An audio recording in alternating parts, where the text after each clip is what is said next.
ہے دست قبلہ نما لا الہ الا اللہ لا الہ الا اللہ۔ اعوذ باللہ من الشیطان الرجیم، بسم اللہ الرحمن الرحیم۔ ناظرین السلام علیکم ورحمۃ اللہ وبرکاتہ۔ اکثر غیر احمدی اعتراض کرتے ہیں کہ نعوذ باللہ حضرت مسیح موعود علیہ الصلوۃ والسلام نے غیر احمدیوں کو گالیاں دی ہیں اور سخت الفاظ استعمال کیے ہیں۔ تو آج ہم دیکھتے ہیں کہ حضرت مسیح موعود علیہ الصلوۃ والسلام نے جو کتے اور حرام زادے وغیرہ کا الفاظ استعمال کیے ہیں، اور اس قسم کے الفاظ تو قرآن مجید میں بھی مکذبین، مکفرین اور منافقین وغیرہ کے لیے حسب ذیل الفاظ بھی مذکور ہیں، کیونکہ جو اس لائق تھے اور جن کے اس طرح کے کام تھے ان کو خود قرآن میں اللہ تعالیٰ نے فرمایا کہ کسی کو بندر، کسی کو سور اور کسی کو گدھے کہا، کیونکہ ان کے کام ایسے تھے۔ اگر کسی گالی اس کے لیے ہوتی ہے کہ جو ایک شریف انسان ہو اور حلال زادہ ہو اور اس کے کام اچھے ہوں، تو اس کے لیے گالی ہوتی ہے اگر اس کو حرام زادہ کہا جائے، اور جو بظاہر کام حرام زادوں والے کرے تو اس کو حرام زادہ ہی کہا جاتا ہے۔ اگر کوئی کل کو یہودی اور عیسائی اٹھ کر نبی پاک صلی اللہ علیہ وآلہ وسلم پر بکواس کرے اور ان کے بارے میں اگر کوئی گند بکے، تو کیا آپ اس کو اچھے الفاظ سے مخاطب کریں گے یا اس کو حرام زادہ یا سور یا خنزیر وغیرہ کہیں گے؟ تو اگر وہ نعوذ باللہ نبی پاک صلی اللہ علیہ وآلہ وسلم پر اعتراض اور گندے الفاظ کسے گا تو ضرور اس کو ہم یہی کہیں گے کہ یہ حرام زادہ ہے، اس کے بارے میں ہمیشہ ہم سخت الفاظ ہی استعمال کریں گے۔ اور جس طرح یہود و نصارہ نعوذ باللہ کہتے ہیں کہ قرآن پاک میں گالیاں لکھی ہوئی ہیں، اسی طرح غیر احمدی احباب بھی حضرت مسیح موعود علیہ الصلوۃ والسلام کی تحریر پر اعتراض کرتے ہیں اور کہتے ہیں کہ نعوذ باللہ انہوں نے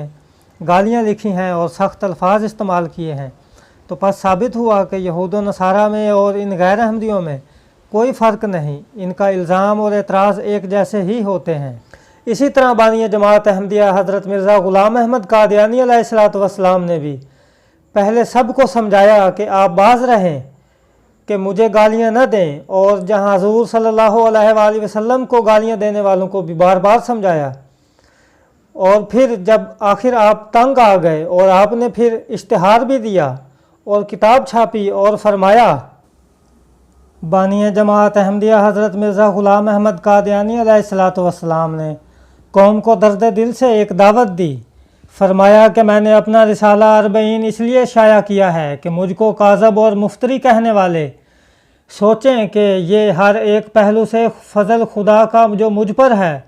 ممکن نہیں کہ بجز نہایت درجہ کے مقرب اللہ کے کسی معمولی ملہم پر بھی ہو سکے، چاہے جائے کہ نعوذ باللہ ایک مفتری بدکردار کو یہ شان اور مرتبہ حاصل ہو۔ فرماتے ہیں کہ اے میری قوم، خدا میں تیرے پر رحم کرے، خدا تیری آنکھیں کھولے، یقین کر کے میں مفتری نہیں ہوں۔ اور یہ جو کاذب اور گالیاں دیتے تھے بانی جماعت احمدیہ حضرت مرزا غلام احمد قادیانی علیہ الصلوۃ والسلام کو، ان کو نصیحت کی کہ آپ جو مجھے گالیاں دیتے ہیں اس کے بارے میں آپ نے فرمایا کہ میں محض نصیحتاً للہ مخالف علماء اور ان کے ہم خیال لوگوں کو کہتا ہوں کہ گالیاں دینا اور بد زبانی کرنا طریق شرافت نہیں ہے۔ اگر آپ لوگوں کی یہی طینت ہے تو خیر آپ کی مرضی، لیکن اگر مجھے آپ لوگ کاذب سمجھتے ہیں تو آپ کو یہ بھی تو اختیار ہے کہ مساجد میں اکٹھے ہو کر یا الگ الگ میرے پر بد دعائیں کریں اور رو رو کر میرا استحصال چاہیں، پھر اگر میں کاذب ہوں گا تو ضرور دعائیں قبول ہو جائیں گی، اور آپ لوگ ہمیشہ دعائیں کرتے بھی ہیں، لیکن یاد رکھیں کہ اگر آپ اس قدر دعائیں کریں کہ زبانوں میں زخم پڑ جائیں اور اس قدر رو رو کر سجدوں میں گریں کہ ناک گھس جائیں اور آنسوؤں سے آنکھوں کے حلقے گل جائیں اور پلکیں جھڑ جائیں اور کثرت و گریہ وزاری سے بینائی کم ہو جائے، اور آخر دماغ خالی ہو کر مرگی پڑنے لگے یا مال خولیہ ہو جائے، تب بھی وہ دعائیں سنی نہیں جائیں گی، کیونکہ میں خدا سے آیا ہوں۔ جو شخص میرے پر بد دعا کرے گا وہ بد دعا اسی پر پڑے گی۔ جو شخص میری نسبت یہ کہتا ہے کہ اس پر لعنت ہو، وہ لعنت اس کے دل پر پڑتی ہے مگر اس کو خبر نہیں۔ اور اسلام کو بدنام کرنے والوں کے لیے خود نبی پاک صلی اللہ علیہ وآلہ وسلم نے فرمایا کہ علماء سو آسمان کے نیچے بدترین مخلوق ہوں گے۔ تو کیا یہ جو آج مفتیان کرام مولویان اپنے مدرسوں میں مسجدوں میں بچوں کے ساتھ بدفعلیاں کرتے ہیں، ان کو کیا آپ اچھا انسان کہیں گے یا ان کو برا کہیں گے؟ آپ خود ہی فیصلہ کر لیں، کیونکہ ان جیسے لوگوں کے بارے میں، علماء کے بارے میں نبی پاک صلی اللہ علیہ وآلہ وسلم نے فرمایا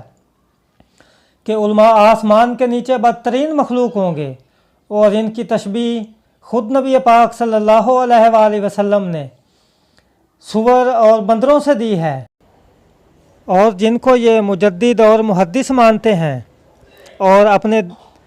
کہتے ہیں کہ یہ نبی کے دین کے وارث ہیں، میں ان کی کتابوں کے حوالے لے کر آپ کی خدمت میں پیش ہوں گا جس میں انہوں نے لکھا ہے، ایک دوسرے کے لیے الفاظ استعمال کیے ہیں، کسی کو کتا، کسی کو خنزیر اور کسی کو بندر کہا ہے۔ اور ہمارے غیر احمدی دوست بانی جماعت احمدیہ حضرت مسیح موعود علیہ الصلوۃ والسلام پر الزام لگاتے ہیں کہ نعوذ باللہ انہوں نے گالیاں دی ہیں اور حرام زادہ وغیرہ اور کتے جیسے استعمال الفاظ کیے ہیں۔ تو اسی طرح ان کے جن کو یہ 14ویں صدی کا مجدد مانتے ہیں، اعلیٰ حضرت رضا خان صاحب سے کسی نے عرض کیا کہ حضور مرد کو حرام زادہ کہنا کیسا ہے؟ تو اس کے بارے میں انہوں نے فرمایا، ارشاد یہ حد قذف کا موجب نہیں، حرام زادہ کے معنی شریر کے آتے ہیں۔ تو پس ثابت ہوا کہ بانی جماعت احمدیہ حضرت مسیح موعود علیہ الصلوۃ والسلام پر یہ جو جھوٹے الزام لگاتے ہیں وہ انہی کی اپنی کتابوں سے ثابت ہے کہ اس کے مطلب کیا بنتے ہیں۔ تو اللہ تعالیٰ سب کو سمجھنے کی توفیق عطا فرمائے، آمین۔ خاکسار اب اجازت چاہتا ہے، وما علینا الا البلاغ المبین۔ السلام علیکم ورحمۃ اللہ وبرکاتہ۔